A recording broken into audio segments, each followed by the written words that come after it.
Welcome to this deep dive presented by Safety One Source. Today, we're zeroing in on something really critical for all you safety professionals, risk managers, anyone really aiming for that safer workplace. That's right. We're talking about maintaining markings, labels, and placards on hazardous materials packages and, the vehicles transporting them once they're in your facility.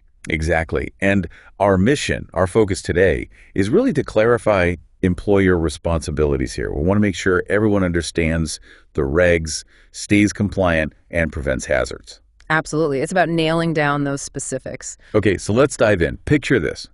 A shipment of hazardous materials arrives. What's the first thing employers need to know about those markings? Well, the core requirement is pretty straightforward. If you get a package that's marked, labeled, or placarded according to the DOT's hazmat regs, that's 49 CFR parts 171 through 180U, you simply have to retain those markings. Keep them on. Keep them all. Okay. And that's not just for like the cardboard boxes, right? It goes bigger. Oh, definitely. It extends to the big stuff, too. Freight containers, rail cars, motor vehicles. Essentially, any transport vehicle that shows up with those placards or markings, it's, comprehensive. Right. So how long does this requirement last? I mean, you don't keep them forever, presumably? No. The rule has a clear endpoint. Those markings, labels, placards, they need to stay put until the packaging or the vehicle itself is sufficiently cleaned of residue. Sufficiently clean. And purged of vapors. The key phrase is to remove any potential hazards. So it's not just about being empty, it's about being safe. No remaining risk. Got it. So even if something's in temporary storage, say, waiting to be processed. Still applies, yep. As long as that potential hazard exists, the markings stay. It's proactive safety. Makes sense.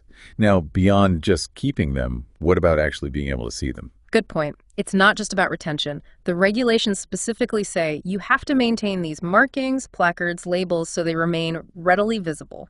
Legible. Okay, legible and visible. That's crucial. Absolutely. If people can't easily see and read the hazard info, it defeats the purpose. Right. Okay, so we've got the main rule. Right. But what about smaller packages? Yeah. Non-bulk stuff that isn't going to be shipped out again from your site. Is there any flexibility there? Yes, there is actually. For non-bulk packages that are staying put, there's an alternative. Okay. The requirement to keep the original DOT markings is considered met if instead you put on a label or another acceptable marking that follows the hazard communication standard. The HAZCOM standard, 29 CFR 1910.1200. Exactly that one. So it gives you a practical option for those internal use materials. That's really useful, especially for internal handling. Okay, one more clarification point, just to be sure everyone's on the same page.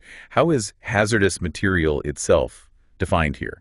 Or other terms? Yeah, important for avoiding confusion. In this specific part of the regulation, hazardous material and any other terms that aren't defined right there, they take the exact same meaning as defined in the main DOT hazardous materials regulations. The 49 CFR parts 171 through 180 we mentioned earlier. So consistency across the board. Yeah. It all links back to the DOT framework. Precisely. Keeps things clear and standardized. Okay, so let's quickly recap the key takeaways for our safety pros listening. When those DOT-marked hazmat packages or vehicles arrive, keep the markings. Maintain them so they're visible. Right. And keep them until all potential residue and vapor hazards are completely gone. Completely gone. And remember, for those non-bulk packages staying on site, you can use a HAZCOM standard label as an alternative. And all the definitions trace back to the DOT regs. Perfect. So that leads to a final thought, something to maybe mull over back at your facility. Yeah, considering how subtle some residue hazards can be. Right. How robust are your current procedures, really? How do you truly verify that all residues and vapors are gone before removing those markings? That's a great question. Something definitely worth reviewing in your own safety protocols. Thanks for joining us on this deep dive.